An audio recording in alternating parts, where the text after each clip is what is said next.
All right, it looks like we're live. So welcome guys to episode number 12 of the Playing to Win series.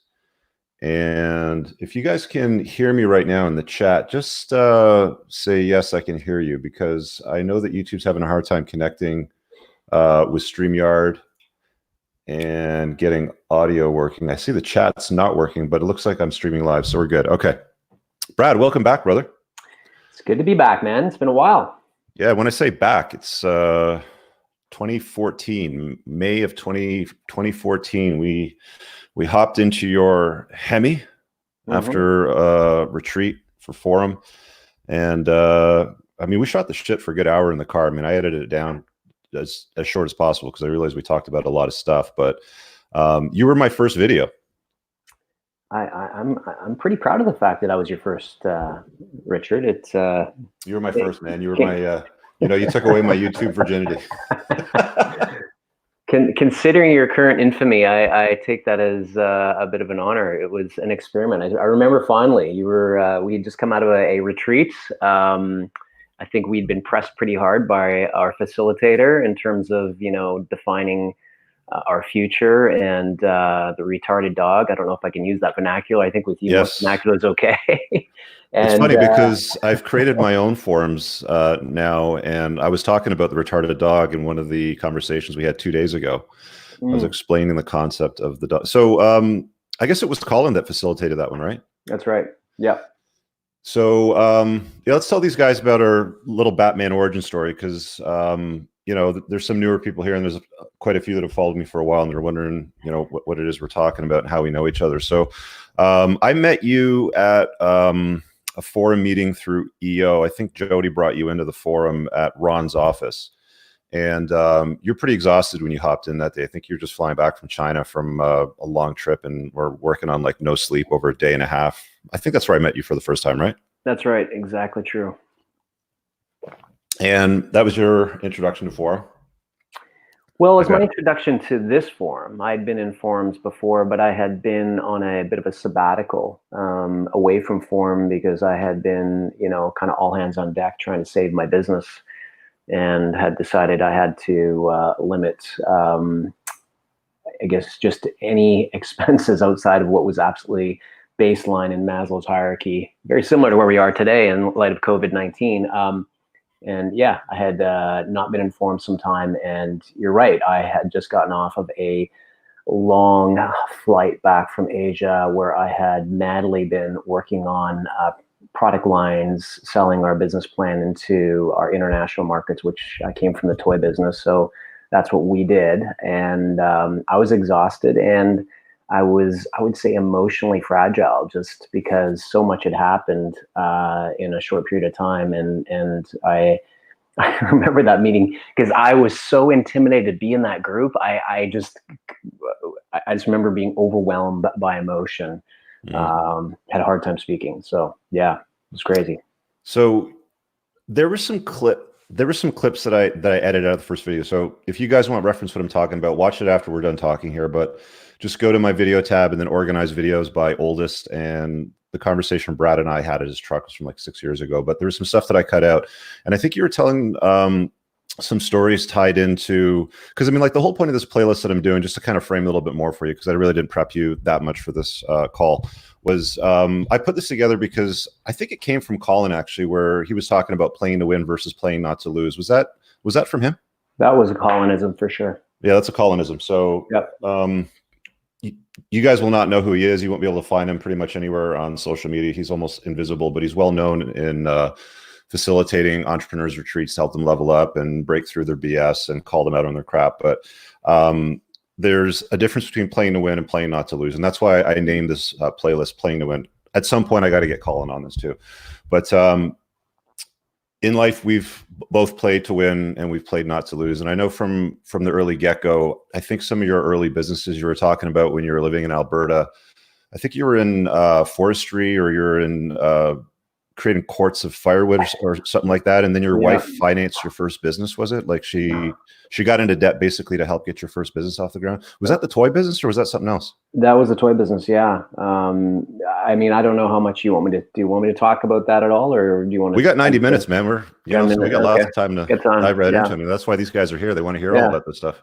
Yeah, I mean, so going back to the origin story, though, belaboring that point, I was always entrepreneurial, but you know, I grew up in a family. My father was a chiropractor. His father was a chiropractor, as well as his mother, and my great grandfather was the first chiropractor in Denmark. So ever since I was like this high, people have said, "When you grow up, you're going to be a chiropractor like your dad." And I just kind of nodded and said, "Yeah, I'm going to be a chiropractor." And I just kind of went through the motions, thinking that's what I was supposed to do with my life. But I knew that that was a head decision, not a heart decision.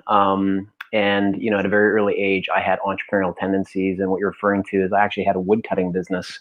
And to this day, I talk about the perfect setup of that business. You know, it was my dad's truck, his gas, his chainsaw, his splitting maul, and endless access to Crown land, which at the time you could go in and harvest trees. And so it was all his equipment.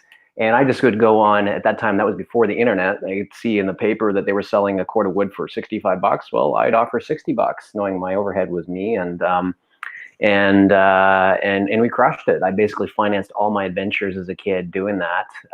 My dad thought it was awesome and just kept letting me do what I was doing. And eventually, I started hiring my buddies, and you know, we would after school and weekends, we were in great shape. Splitting wood is no joke. So that was the very, very first business venture I got into. And How old were you then? That was like teenager, right? Like late teens? Yeah, that was when I was 16. So just old enough to drive. In Alberta, which is where I grew up, you know, once you turn 16, I mean, if you didn't have your license within 2 weeks, something was wrong with you. That was just kind of rite of passage, right? So I get the feeling that most guys in Alberta, like as soon as you can reach the pedals, you're pretty much driving if you're in the rural area, right? Oh, yeah. No doubt about it. I have fond memories because I grew up, my parents had an acreage on my grandfather's farm, and I can remember driving the truck into the field when I was like, you know, maybe 10, 11, 12, like early ages, that they just, it was a part, if you were capable and had the ability to help, they wanted you to help. And so machinery was just a matter of learning. It wasn't the age gate. It was like, are you competent and capable to run this thing? Okay, here you go. Take that truck, drive that out to your grandpa, and get him his coffee and his lunch. So yeah, that was it. So that was the first biz, but then leaving from that, I mean, you met your wife quite young. When did you guys get married? Yeah, so met my wife when I was 19, when I was in school to be a chiropractor. I was married when I was 21. The best thing that came from going to school to be a chiropractor is I met my wife. You know, I consider myself very lucky. And, you know, the luckiest thing for me was finding a life partner. I say that the two most important decisions you can make in life are who do you get married to and who do you get in business with. And that first one at 19, to run into my my soulmate, who we've been married now 25 years. We just celebrated this past year, and 27 years together. What an incredibly lucky sort of turn of events. And she actually, I can blame her for actually accelerating my entrepreneurial journey, because you know, I was about to go finish up my chiropractic school, but I had to move to another part of the world to do it. And she basically told me, gave me this ultimatum saying, "Hey, you know what, if you do that, I don't think I'm interested in a long-term relationship. So you just come through a situation with a boyfriend that hadn't worked out well on that." So I decided to hang out for a year, and a person who's got entrepreneurial tendencies sitting around tends to get themselves in trouble or start new opportunities, which is exactly what I did. Mm-hmm. And the debt that she took on to get the business off the ground, what was that business? Yeah, so I started a toy distribution company, and it came because I've always been a big kid. My wife accuses me that I still might be one. We all are. We all are, right? Yeah, I think that's, you know, the only difference when you get older is once you start, you know, making a little more money, you buy bigger toys. It's true. The toys change. Yeah, I say to people all the time, I want to die young as late as possible. Yeah. But stay young at heart. I think that's really key to really embracing the whole life experience. But yeah, so I basically negotiated the rights for product lines for Canada, because most Americans at that time that I was dealing with kind of looked at Canada as just this annoying country up north, that they, you know, their business was in the States. And so I just found this opportunity to carve out a niche in a space that I was interested in. And the problem is it's distribution companies are cash intensive. You got to buy inventory, and then you got to ship it up, and then you got to sit in a warehouse, and you got to sell it. And I started off as a carny. I literally was going to fairs and carnivals and across the country trying to hawk these different things that I had the distribution rights for.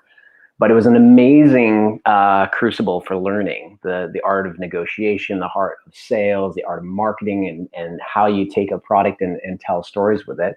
But yeah, my wife, I mean, she was the responsible person who was employed, who had a steady paycheck, and I was, of course, the one with the potential to maybe create something great. So she was absolutely the person who funded those early endeavors and got that company up and running. Cool. And what year was that? Because I know you had, I think it was 1 or 2 bankruptcies with business with toys. Yeah. I tell people I'm on my 7th startup now, which we can talk about later. But along the way, I've had 2 crash and burns, several uneventful pivots, and 1 exit that turned out pretty well. Okay, say that again a little bit slower. So you had 2 crash and burns, uneventful pivots, several uneventful pivots. Yeah. 1 sudden but good exit is how I would describe it. I tell people a sudden exit with a soft landing. So and we can talk more about that in a bit. But yeah, so I mean, not all rainbows and butterflies. Then you're not. you're not eating an apple and orange and a banana and shit in a fruit salad here. Like the world's not perfect for you. No, and I think that anybody who would get on your show and actually would just talk about all these great things that have happened to them, that none of us are interested in that story. I've come to learn that, mastery is on the mountaintop of mistakes, and I've made them all. I mean, I have a PhD in DUMB tenfold, right? So I have definitely made many, many mistakes along the way, and some mistakes I had to relearn, unfortunately. So they're extra expensive when you have to relearn them. But yeah, so I started my first toy company in '94, distribution company, incorporated in '96. Scaled that business quickly, primarily because there was this change in distribution structures. So there used to be a bunch of toy companies in Canada that were acting as distributors with these big overheads, and the Walmart effect was starting to take hold. And a lot of these guys just were getting pushed out of the marketplace. And we had a revised distribution structure that was just more nimble and lean and more efficient. And so while they were dying, we were growing. And I would say, actually, it's a great metaphor for what's going on today. And we'll talk about that, no doubt, in a minute. But there's always opportunity in adversities. There's always a way to take the obstacle and turn it to your advantage. And I think that at that time, we were like in a great place with a great idea. And that company at that time was called Dynatech. We grew it from 0 to just under 25 million in sales by 2006. We had been on the Profit 100 list in Canada, which they don't call the Profit 100 anymore. I think they call it the Growth 500 because they discovered most of the people on the profit list weren't profitable. They were just growing with no profits. So anyways, but we were on that list 4 years in a row. I had won several awards. I was nominated for Ernst & Young Entrepreneur of the Year award. I mean, I thought I had tiger by the tail, bull by the horns, and that things were going exactly as planned. In 2006, we had a record year. I went to Mexico on vacation with my family at Christmas. Got back from that vacation thinking like, okay, we're going to like double down again, and we're just going to get after it. And within 90 days, we were in special loans. And what I learned the hard way is that you can grow too fast. And this is something I think a lot of entrepreneurs are confused by. But the hard reality is that most businesses die from choking on biting off more than they can chew rather than starving on lack of opportunity. And the distribution company, as you grow it, you can see how the cash constraints become increasingly challenging because you're buying goods up front, you put them on the water, and they're now coming from China. You put them in a warehouse, you sell them to a retailer who takes 90 days to pay you. Well, to grow that model just requires a ton of cash. And the bigger you create the business, the more cash you need. And we literally came out of a record year thinking, high-fiving, thinking things were great. But the bank's like, actually, you tripped all these debt to equity covenants. You're underwater in your margin, and they just went through all this list, and we're now throwing you into special loans. And what does that mean? Just explain special loans for those that don't know what that is. Well, most people are probably familiar with special ops when it comes to the military. It's like an elite group of people who are really really gifted at being able to take out the bad guys. Special loans is a similar group of bankers. They are micromanaging your business to the nth degree and controlling every single receivable, payable, everything that goes through is under control. And you are not allowed to pay bills, or you can deposit the money, but they've got all the money locked down. So you can't do anything without their permission. And so it was literally, you go from, working on, call it 90-day business plan, down to every week your business plan is being revisited, your cash flow is being revisited, your receivables and payables are under control. And most businesses die there because they just are given no permission to do anything anymore to continue to grow the business or get it out of its difficulties, because it's being locked down by. You're not in the driver's seat anymore then, right? Like basically the bankers are. That's exactly right. Yep. Yeah. Yep. So that resulted in a bankruptcy, which happened in 2006. And, for people who may be grieving and going through some loss in this current crisis, I can tell you, as an entrepreneur, my identity was attached to that business. I had birthed that business. Oh, yeah. It was just a part of who I was. I had some ego attached to these accolades and awards and all that stuff that now I see as just crap. But at the time, it was like a part of who I was.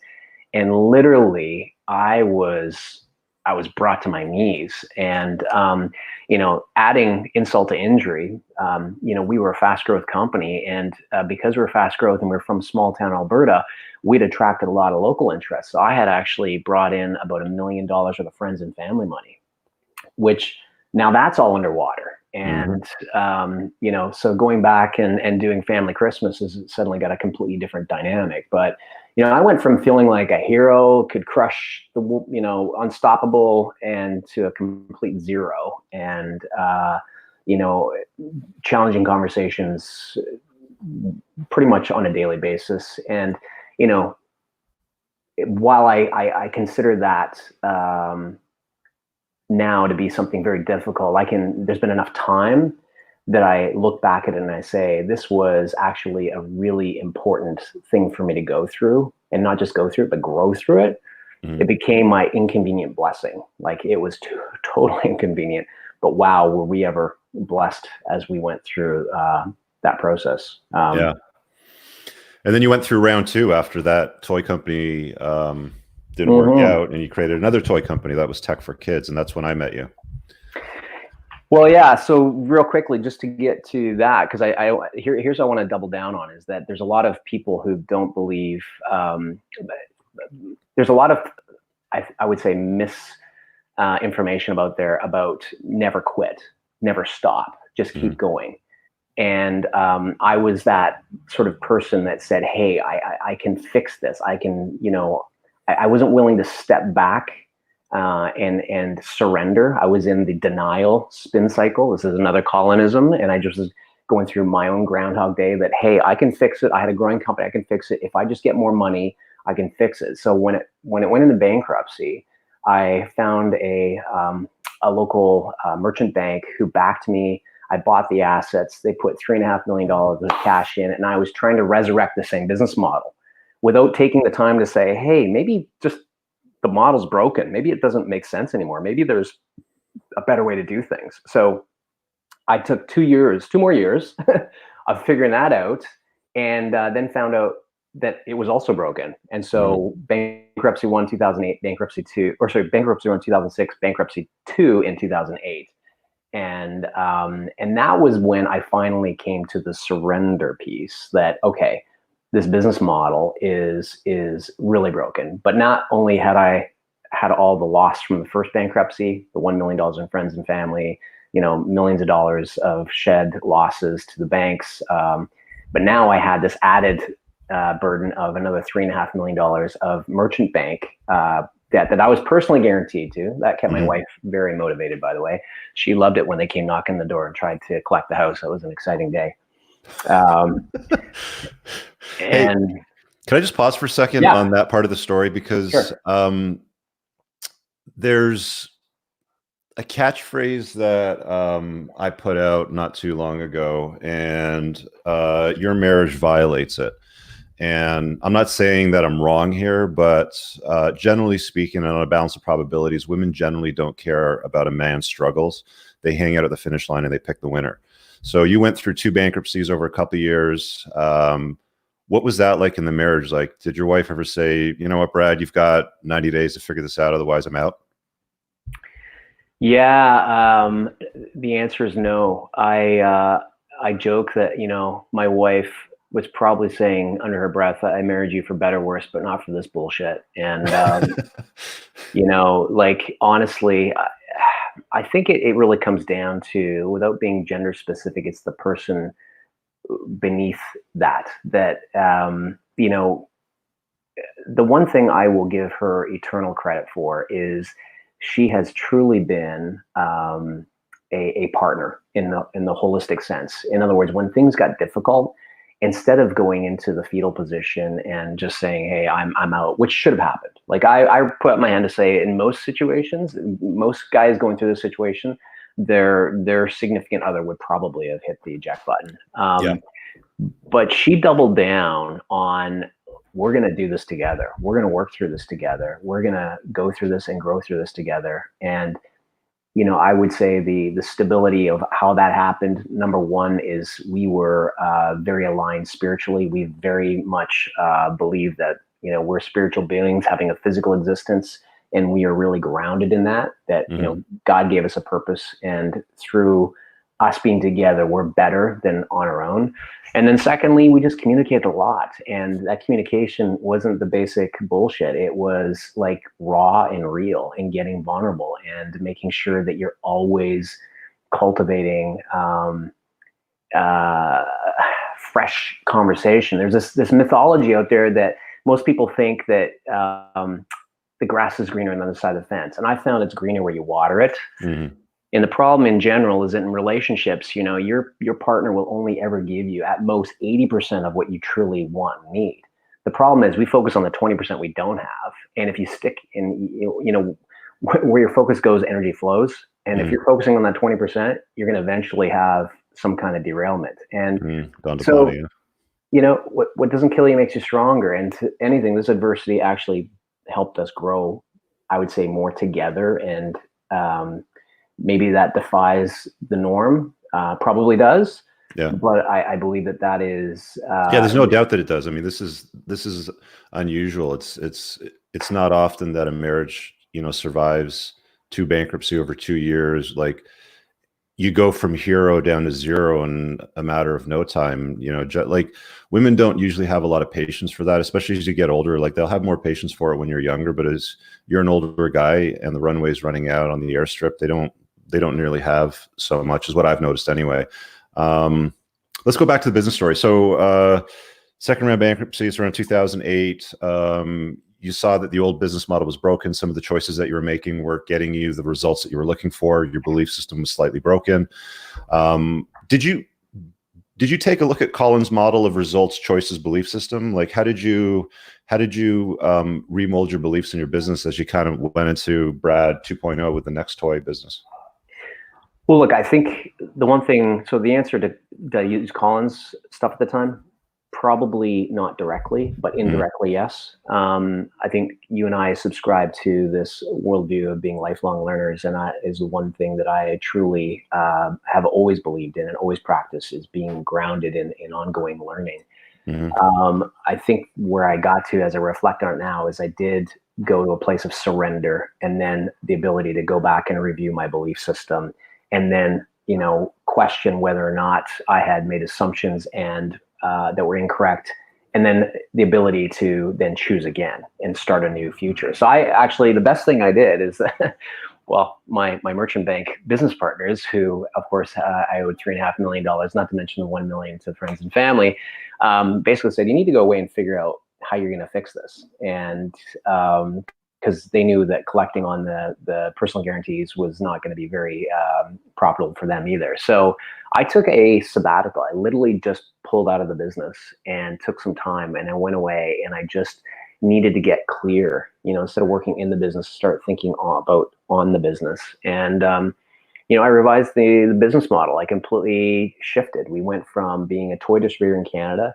to a toy manufacturer.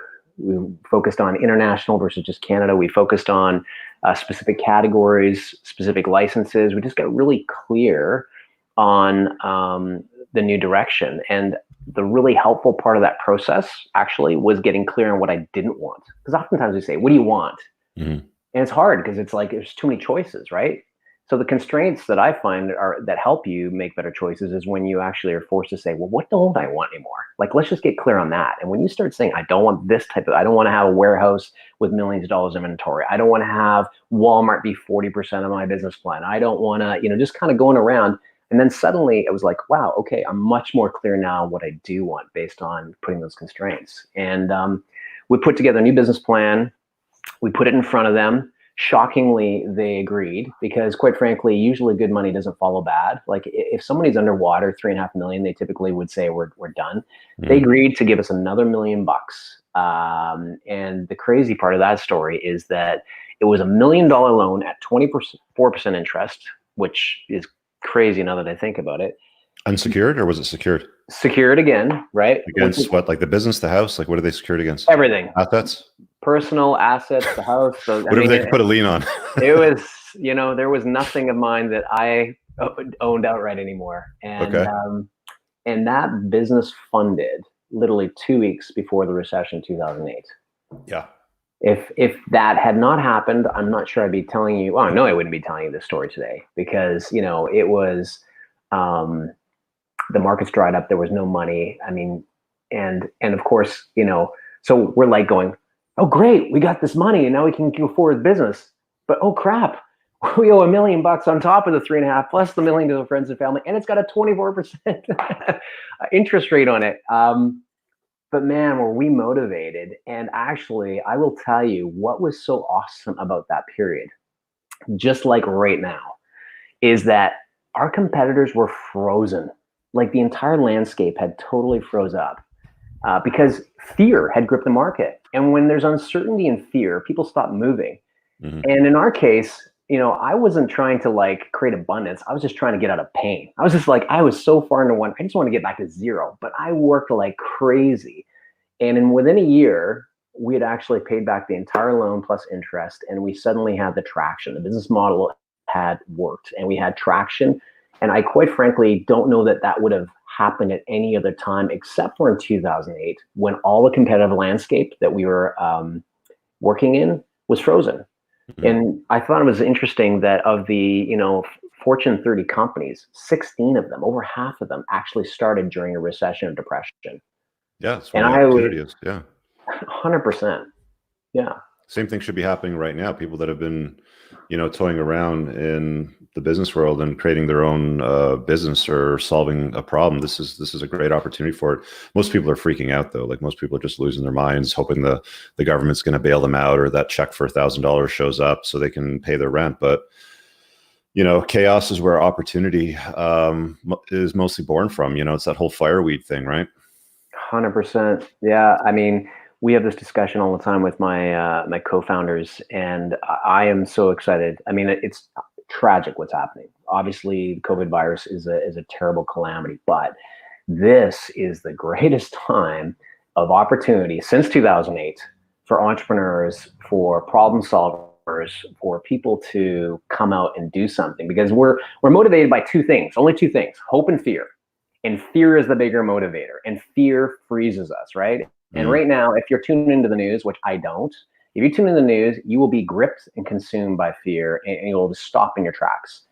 Hope is the thing that drives our moving forward motion. And, to the extent that you can feed that and continue to build it, you can at least take steps, even if they're the wrong steps. At least you're moving and taking steps, whereas everybody else, to your point, is frozen. They're not doing anything right now.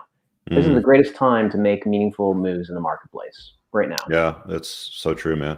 All right. So that was like 2008, 9. I think I met you around 2012, 2013 and around then 2012, I think it was, or so, a couple years later. So you're running the toy business for a couple of years now.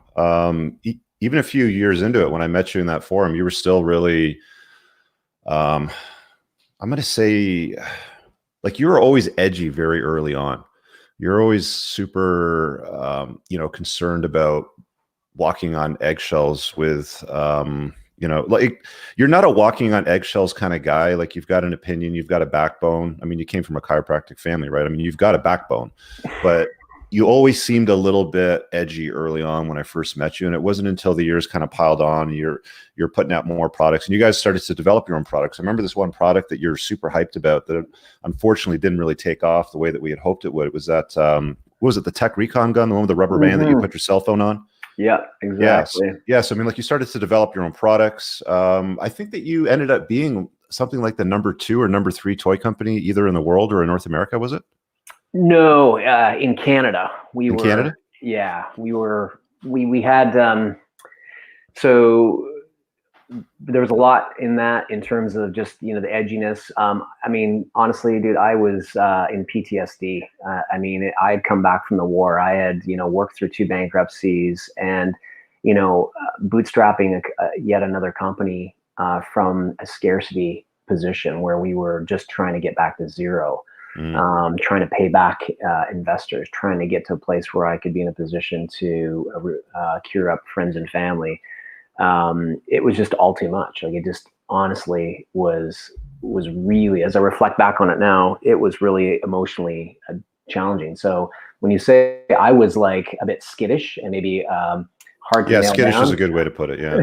that I was there. I literally had shell shock and was trying to, also self-worth. I mean, I had an enormous amount of shame that was associated with what had happened. Like I was like, hey, I was the whiz kid in my town. I mean, the local paper in Alberta was writing stories about, our company and the things we were doing, and we were bleeding edge and disruptors, yada yada yada, all that stuff. And you start to wear that, and then suddenly you go from fame to shame. And it just was. I think every one of us wakes up every day and has a certain element of imposter syndrome that we're never going to get over, quite frankly. We can only subdue it by just taking actions, right? It's like, what do you feed, right? What are you feeding in your personality and in your character? And many of us put on bravado and try and show that we're, bigger than the problem. But beneath all that, we're actually, there's a lot of challenges and questions. So when you met me in 2000, when you say what you feed, there's a line that I've seen used in movies before. It's there's one along the lines of the wolf of light and the wolf of darkness sort of thing. And the question is, well, which one wins? And the answer is, well, it's whichever one you feed, right? Yep. Is that what you're referencing? 100%. Yeah. There's a battle for your emotions. There's a battle for your mind, and it's not like it happened once. It happens every single day. Mm-hmm. Every single day you're going through, and even as I was listening to some of your interviews with some of the various folks you've had on the channel, I think it was Aubrey, was it? Aubrey Huff. Yeah. He's a first base player for San Francisco. Well, he was. Yeah. And I just, I so related to his story. Here's the guy who makes it to the major leagues, which makes him a very rare air individual, wins World Series, goes from all these winning moments to suddenly, he's an outcast for whatever reasons that he talks about. But the idea that suddenly, if you're waking up in the morning and questioning whether you should be alive, that's a self-worth issue, right? I mean, you're just you're dealing with demons, which we all have, that basically are saying, hey, you're not good enough, you're not big enough, you're not competent enough, or maybe someone's going to figure out you really don't belong here. Right? That you somehow lucked out and that you didn't really do what was necessary to get here. Did you ever get to the point where you were, like suicidal? You were like, this just ain't worth it. This is not going to work out. Like, did you ever have those thoughts? Not really. I mean, I can't say the thoughts never crossed my mind, but never to the extent that, like, when he was telling his story and actually having the same gun that his father was taken out with in his hand, I never got to that point. But certainly, was there moments I thought, hey, I would be worth more to my wife dead than I am alive? 100%. And that was definitely, when you're going through the crucible of the difficulties of the time, there's no doubt that you really, it challenges who you really are and the character. So, okay, so we're we're skittish. We got Tech Recon, big build up to that. Didn't really take off. There's a few other things that you guys put out that were really cool. I mean, you had an awesome office. I remember the times that we had forum meetings in your boardroom. It was just like to kind of frame it for you guys. Picture a decent sized room, like a squash court sized room with walls covered in all the toy products that you're either making yourself or distributing or have the rights to distribute. And it's like an adult man's sort of playhouse sort of thing. Like it was a really interesting business that you had going on at the time. And I mean, talk about the exit and how you left that and where that went. Sure. So you talked about Tech Recon. That was just one of many products. So the toy business is they actually say that the psychological profile of people who actually are in the toy business is not that different from people who go to Vegas. And it's true, because every year you're basically reinventing your business. Kids are very fickle. They're what they like and what they're interested in changes quickly. And so while you have a hit this year, next year there's no guarantee. So you always are starting over with something new and fresh. There's very few legacy brands in toys. There's of course the Fisher Prices, the Barbies, the Hot Wheels, but quite frankly, outside of a handful, most things don't last that long. They come and they go. And as a result, you see massive elasticity. You see companies like friends of mine had a company based in St. Louis that was doing about $10 million a year, decent sized business, but nothing too great. And they came up with a product called Zuzu Pets, which, if you remember, those little hamsters that went around in the cages. So in 1 year, they went from 10 million to 600 million. It became one of the top toy companies in North America. And, but just like the elasticity, what grows up fast also goes down fast. Mm-hmm. Literally a few years later, they're back down to a small company again. So, the point of this story is that you're constantly firing bullets. You're constantly trying things. And when you see that it catches, then you unleash the cannon. So, early days, we tacked on to a lot of third-party licenses, meaning we were working with Disney, Nickelodeon, Cartoon Network, a number of the key broadcasters and children entertainment brands. Mm-hmm. We started developing toys within categories and niches around that. And our biggest breakout was a product line called Mashems and Fashions, which if you go on YouTube and actually type in Mashems reviews, last checked, I think there was close to 500 billion views for videos of kids doing unboxing. Like on YouTube, if you don't know what's happening there, video game watching, people watching other people play video games blows my mind, but that's the number one activity on YouTube. And number two is people watching other people unbox products, which primarily is toys.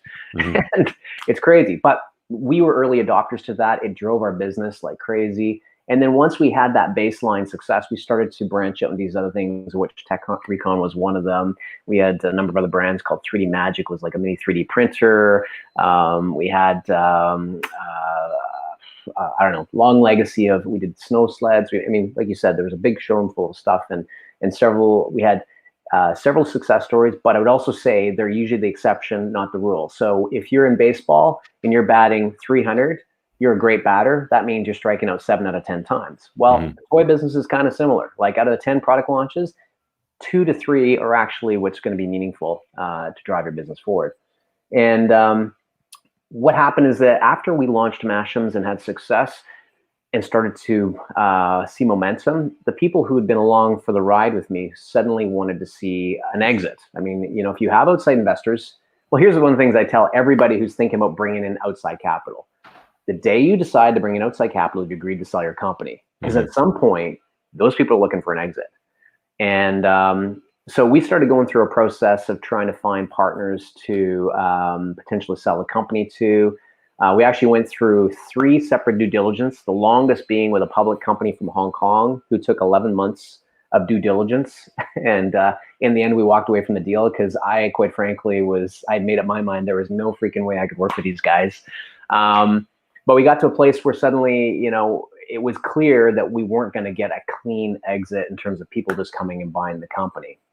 So I had started a conversation with another toy company here in Florida, which is where I am right now. And actually one of the blessings of me actually having a place in Florida is because of that whole opportunity. But I'd started a conversation with them.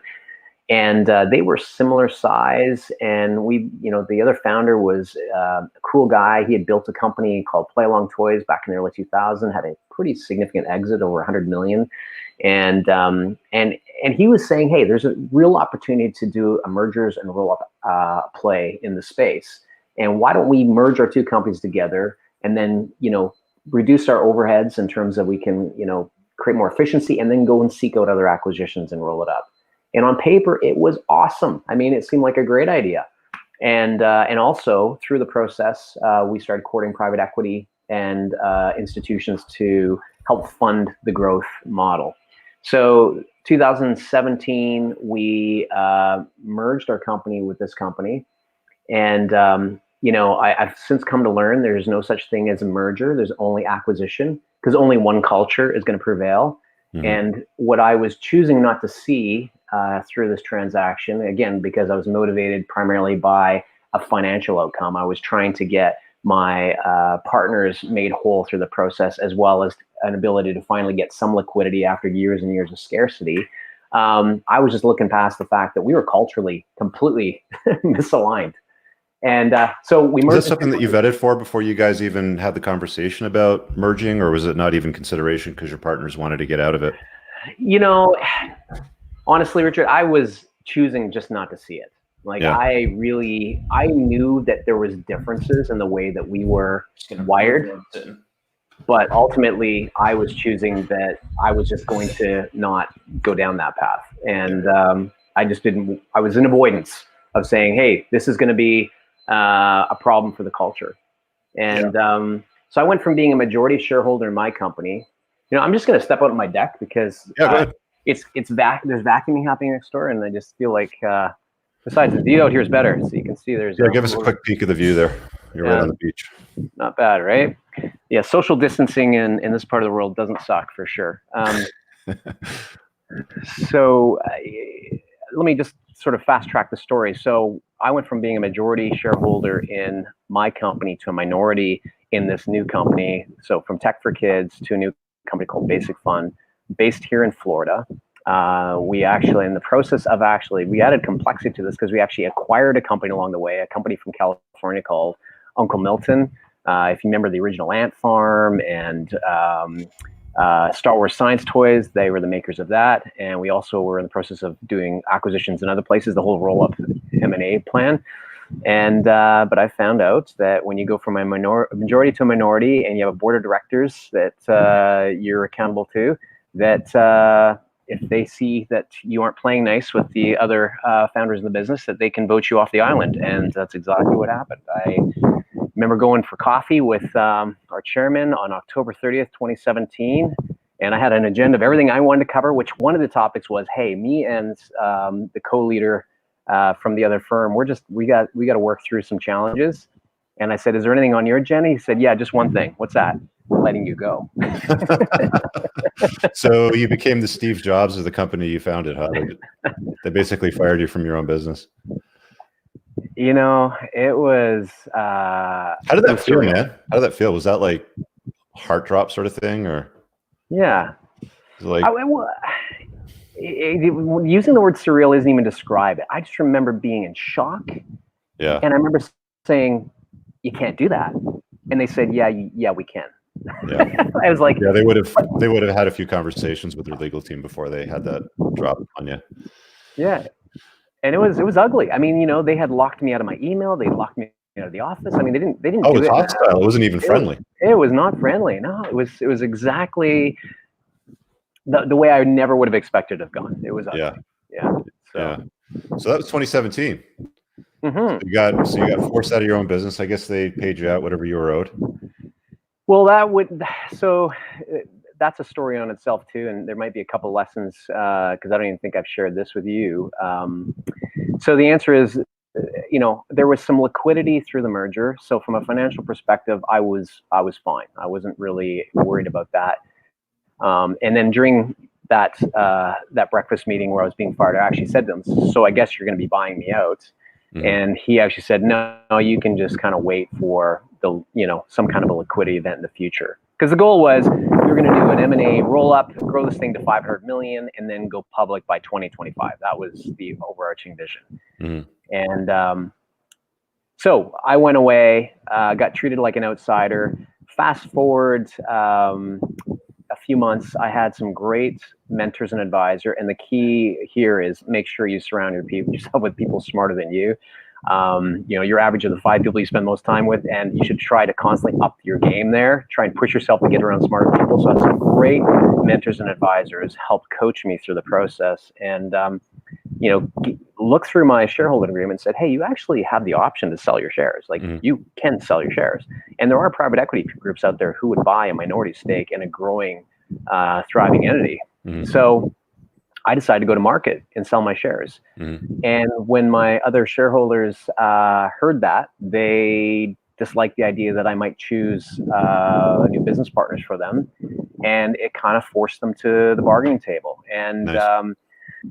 It was this must have been like 2017, 18 or so, because when I left the forum that I was in with you, I didn't even hear about that. That was just after I'd left then. Yeah, so this is 2018, January 2018. I'm with my wife down in Scottsdale. I've got the term sheet from my business partners to buy out my shares. And I'm sitting there and I'm wrestling with it. Because remember, I'm a little bitter that I got treated so poorly by my former partners. Yeah, it's hard not to be. And I'm like, I know I can, this is a good offer, but I know I can do better if I go to private equity. And I just remember, again, this is the benefit of having a life partner who can give you some common sense. I remember her just saying, let it go, Brad. They get the best of your worst. They get none of your future. Move on. You spending time here is just going to continue to put you in places of scarcity and anger and resentment. Just let it go. And I just looked at her and said, you're right. And I signed the term sheet. They had a 30-day window to back out of the deal. Because of course I knew what they were doing is they were going to market so they could see if they could sell my shares and make an arbitrage on it. And of course they had to raise some money because the number wasn't insignificant. 30 days passed and we're like, now they're locked and loaded. So that 30-day period was February 28th of 2018. 2 weeks later. So remember I said there was 2 weeks before the recession in 2008? Well, 2 weeks after that 30-day clause had run out, Toys R Us went into liquidation. And Toys R Us with 30% of the business. Wow. So it was, I am so grateful that I listened to my wife and heeded that advice. So there's a story, like, did you go to the E.O. Whistler University that I went to with Ron? I don't think you were there on that one, were you? No, I didn't get to that one. So that one had Kevin O'Leary as one of the speakers. And one of the takeaways from that conversation was he said, you always want a sober second thinker in your business, in your life.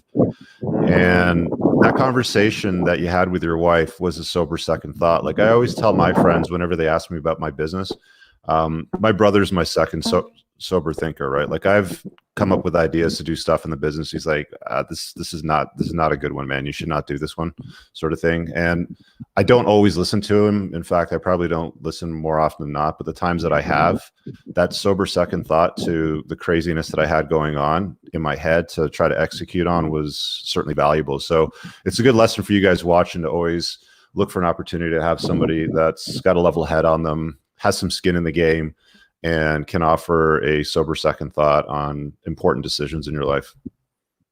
100%. Yeah. Okay. So you got your exit. What are you up to these days? Yeah. There's a story of a fellow by the name of John Newton, and I'm not sure. I'm getting a little bit of wind feedback from your mic. I don't know if you can pull back into the corner a little bit, or if there's a brief. Yeah. Is that better? Yeah. So do you know who John Newton is? No. Okay, so quick story, just it relates to my story. John Newton was a slave trader, and he was off the coast of Africa, caught in a storm. And during that storm, he got down on his knees and prayed to God and said, God, if you save me, I will devote the rest of my life to actually helping abolish the slave trade. And miraculously, he lived, and he followed through on his commitment. He went back to to England. He teamed up with William Wilberforce, who's the founder of the Salvation Army, and together they collectively abolished the slave trade in the English Empire. And, you know, most people may not know that story or know his name, but you certainly will know his legacy piece, which is he's also the author of the hymn Amazing Grace.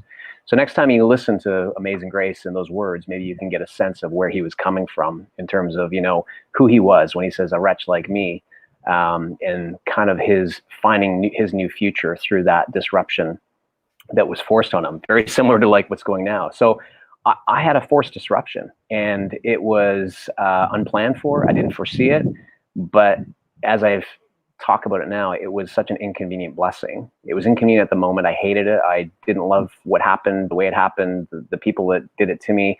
But man, did it ever free up my ability to be a part of a new future.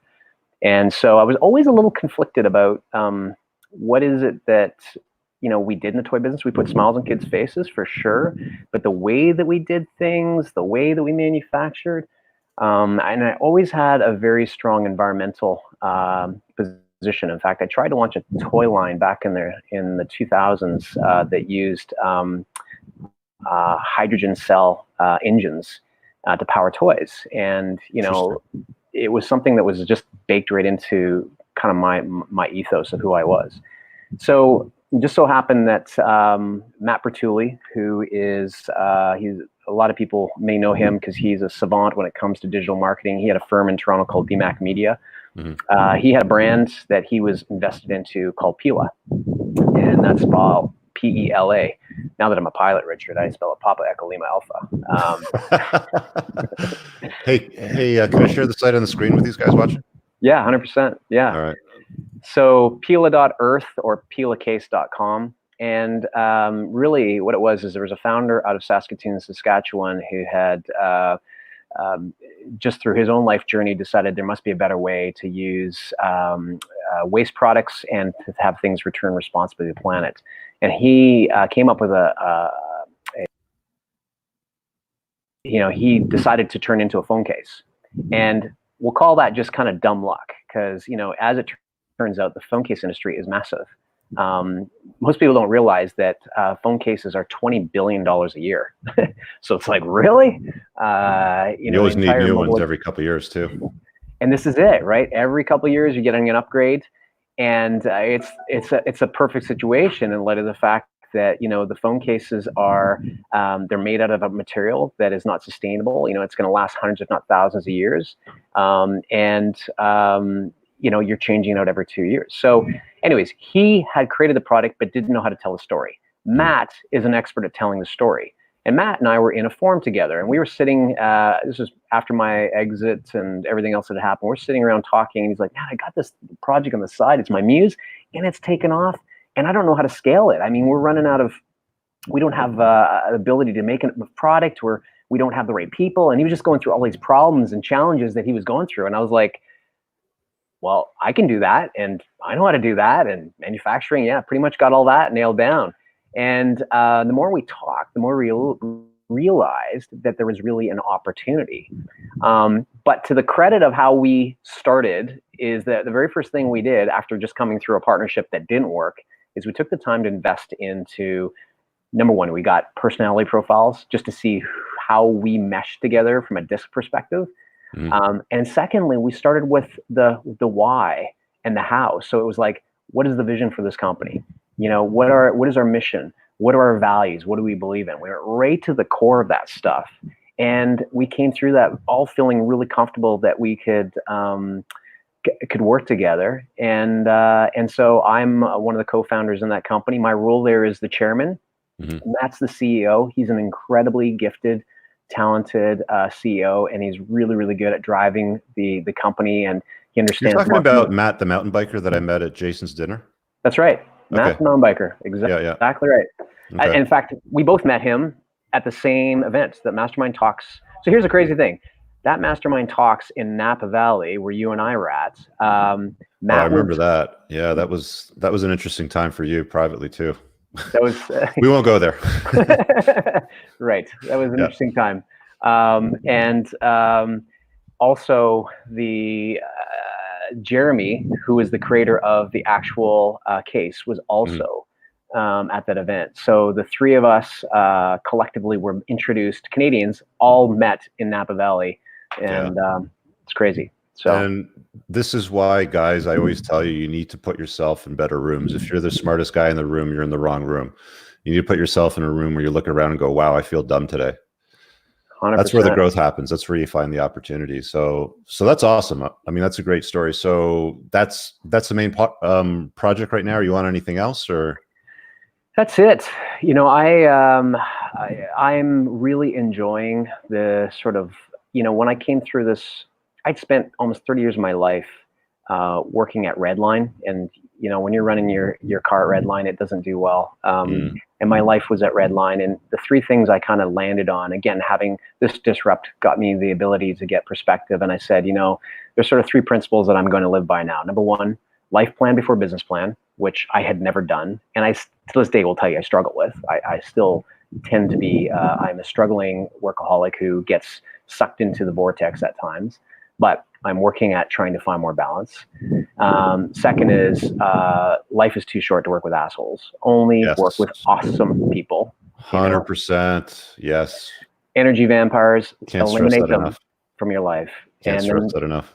The third was impact. I only wanted to work on things that truly made some kind of meaningful impact. Dent in the universe.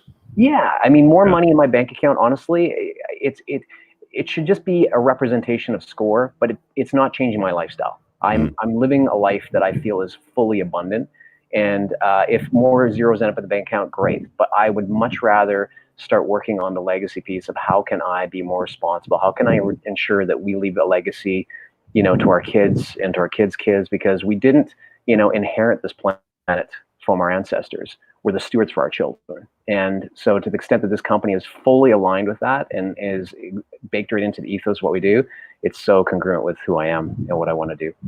Do you feel like you're playing to win right now, or are you playing not to lose? We are so playing to win. I mean, we just came through our quarterly planning session with our leadership team. So just a little bit of context. I mean, Pila is a direct-to-consumer brand. We have been breaking into retail. We've grown very quickly. We raised some capital last year from a VC firm that was Jay-Z's fund called Marcy Ventures. And we did that because we wanted smart capital at the table and people that would allow us to access influencers. Anyways, I mean, we've been aware of COVID for some time because our factories in Asia have been under lockdown and shut down, and we've been actually, you know, helping prepare and support them. But point being is we just came through this leadership meeting. We had our like one word opener where everyone was at, and everybody sitting across the table who put their words in at the beginning of the meeting were words of abundance, words of hope, words of opportunity. And we see this, you know, Matt started DMAC Media in 2008. I started Tech for Kids in 2008, which was a time when, as I said, everyone else is frozen. Your competitors are stuck. No one knows what to do. Now is the time that you, by taking steps, can actually make meaningful gains in the market. So I feel playing to win is exactly where we are. I'm going to do this because I usually run this for 90 minutes. Do you have another 30 minutes to go? I have about 10.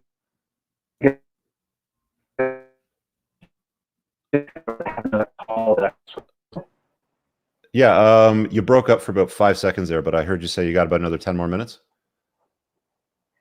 10 more minutes. Okay, let's do a couple of questions here. This guy here in the chat, I'm going to post the join link. So you guys have 10 minutes. If you have a question you want to ask, I'll pull you in the stream. You can ask it live. So that's it there. You've got 10 minutes to do it quickly. How do you push through those overwhelming emotional moments in life? Any tips? Man, such a great question because you're overwhelmed. Here's the thing that I've come to learn is that gratitude and scarcity can't live in your mind at the same time. Whenever I'm feeling overwhelmed, I have to stop and remember what I'm grateful for. And it's easier said than done. I'm going to be the first to say that, you know, stopping, taking a moment, taking a few breaths and just thinking about what you're grateful for. But we always have something to be grateful for. I mean, I tell people that if you were born in North America, you won the lottery. You are such rare air people. If you had a meal today, maybe 2 or 3 meals today, you are super wealthy. The challenge we have as a society, and that's part of the reason why I opted out of being in social media, is that we're constantly comparing up. You know, we're constantly looking at what people above us don't have versus, you know, the abundance that we have relative to everyone else in the world. So my encouragement there is just, you know, it's always gratitude where I go whenever I'm feeling that I need to give myself a checkup from the neck up. If you could, I mean, you've got kids that are around the same age as when you started this business, so they're in their early 20s. I mean, what advice have you given to them? I mean, I was going to say, what advice would you give to yourself if you could go back in a time machine, but what advice have you given to them? Well, here's the thing. It's another great question because I would say early on, my mistake is that I was trying to be too prescriptive with my kids. And what I've come to learn is that we all have our own journey and we all have our own process to go through. And as much as I want to give my kids advice, I know that when the student is ready, the teacher will appear. So I've, you know, if I could tell them something when they're ready, I would be saying, be a lifelong learner, be curious, just never quit pushing the envelope of learning. That's a part of what will help you continue to be the best and brightest version of you. And be kind, be honest, do the right things, live with virtue. You know, you were speaking about Kevin O'Leary, and I heard him do an interview, and, you know, the word success is such an ambiguous, you know, thing because, you know, what is the definition of success? And the best definition I heard was from Kevin O'Leary. He said it's freedom, freedom to live life on your terms. And I've thought long and hard about that and thinking he's right. But I would add to it two things. Number one, grounded in virtue, because if somebody wins the lottery, you know, they're free, but they could still be an asshole and do all kinds of stupid things. And, you know, money just amplifies more of who you really are. So more money giving you freedom doesn't necessarily make you a good person. You'll do dumb things with it. So having virtue in terms of the way that you live your life. And second is that you are grounded in a way that gives you the ability to thrive. In other words, beyond money, there has to be spiritual, emotional, physical well-being. You have to make sure that you are touching all those buckets with it. So freedom grounded in those two things. That's awesome. I'm going to let you go because I know you got to get ready for your next call. Dude, thanks so much for hopping on and sharing that experience. That was a awesome one. If you guys are watching this as the first video, there's a bunch more on the playlist. Similar kinds of stories. Everybody's kind of sharing their own experiences when they played to win in life, and a lot of the obstacles that they come up against. Actually, before you go, I got one more question. A lot of guys love to embrace a bit of a victim mindset these days, is what I've noticed. I mean, I pick up on it more from my perspective because, you know, I put out a video and there's comments and, you know, people are feeding back, right? So I'm paying attention to what they're feeding back on. And there's a lot of guys out there that are practically hopeless in where they're at. They don't feel like they have any opportunity. There's always something crushing them where they're at. I mean, you kind of touched on it a little bit a few moments ago, but what advice would you give somebody that's like just literally saying to themselves, I'm just going to quit. I'm just going to check out. F it. It's not worth my effort, time, or anything like that. What advice would you give to a guy like that, a young man like that? Because there's a good chunk of men out there that I've seen these days that are just throwing in the towel. Like they don't want to deal with chasing excellence. They don't want to deal with women. They don't want to deal with anything. Look, the greatest failure is someone who checks out, the person who doesn't continue forward. That doesn't mean you keep doing the same thing and making the same mistakes. That just means that when you are finding adversity and finding challenges, that you pause. Maybe the best thing for you to do is just take a break, just take a breath, sit back, look at it from 30,000 feet, reanalyze it, and maybe try a different angle. But you know, there's a difference. People have to understand there's a difference between failing and being a failure. Yeah. You know, failing is getting knocked down, and we all get knocked down and we bounce back from it. That's just part of the life journey. Being a failure is when you get knocked down and stay down. And you don't get up. And then, you know, there's a great book out there called Resilience by Eric Greitens. And he has a quote in there that I love because he talks about, you know, to be truly human, there's a few things that you need to survive. You need food, you need oxygen, you need companionship, you need water, you need shelter. But I'd add to it struggle. Because without struggle, we can never truly evolve to become the best and brightest versions that God intended us to be. And that only comes through going through this crucible of refinement. And as much as we hate it, all of my best gifts as in terms of who I am and the opportunities I've been able to become, I've been only because I've been willing to go through the challenges, go through the fire, get knocked down, get up again, get knocked down, get up again, and just getting back after it. So love it. All right, man. I'll let you go. Hopefully this COVID thing blows over real quick so I can catch up with you soon and hop on a flight and hang out. But yeah, get back to your gig. Say hi to the missus, and appreciate you, man. You too. Big Cheers. bye. Thanks, brother. See ya. All right.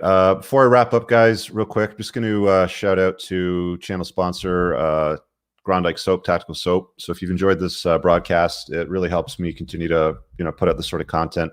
I'll put it in the link below after I get off the broadcast, or you can just go to coopersoap.com. You can check out with coupon code Cooper, get 10% off. Pheromone infused handmade soap and beard oil. Check that out. Also, quick announcement, Rule Zero is this Saturday on my channel. We're going to kind of dive a little bit more into one-itis and the stuff that ties into that. And I'm doing another Playing to Win tomorrow, since we're all on lockdown and there's no opportunities really to go out and do a whole bunch right now. Doing a Playing to Win tomorrow with Andrew Tate. So the 27th tomorrow. I think we're going to kick off around noon. So I'll create that event after I'm done this show and promote it on social media so you guys have it there. Make sure you hit subscribe, the notification bell, all that good stuff. See you guys in the next video.